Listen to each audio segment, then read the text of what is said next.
بسم اللہ الرحمن الرحیم۔ پیشاب پاخانہ کرتے وقت ڈھیلا اور پانی دونوں کا جمع کرنا یہ مسنون ہے۔ آج کے دور میں اگر ڈھیلا نہ ملے تو اس کی جگہ اگر کوئی آدمی ٹیشو پیپر کو استعمال کرتا ہے تو یہ بھی قریب بسنت شمار کیا جائے گا۔ چنانچہ بہتر اور مسنون طریقہ تو یہ ہے کہ استنجا میں اولاً ڈھیلا وغیرہ کا استعمال کرے، لیکن بڑے بڑے شہروں کے اندر اس کا استعمال ممکن نہیں ہے، لہذا ڈھیلے وغیرہ کا استعمال کرنا یہ تو افضل ہے۔ اس کے بعد پانی سے آدمی پاکی حاصل کرے، طہارت کو حاصل کرے۔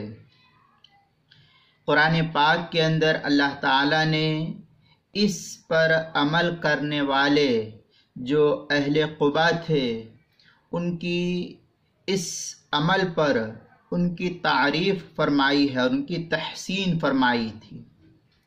لہذا آج کے دور میں اگر کوئی آدمی ڈھیلا کو استعمال نہ کر کے پہلے ٹیشو پیپر کو استعمال کرے، ڈھیلے کی جگہ جو بڑے بڑے شہروں میں اس طریقے سے ڈھیلے کا ملنا اولاً ناممکن بھی ہے، اور ثانیاً یہ کہ اس کا استعمال شہر والوں کے لیے عادت نہ ہونے کی وجہ سے تکلیف کا باعث ہو سکتا ہے۔ اس لیے اہل شہر کے لیے اولاً استنجا کرنے کے وقت ڈھیلے کا استعمال کرنا، اس کے بعد پھر جو ہے پانی کا استعمال کرنا، یہ مستحب عمل شمار کیا جائے گا۔ مراقی الفلاح کی اس عبارت سے اس طرح کا مسئلہ جو ہے ثابت ہو سکتا ہے۔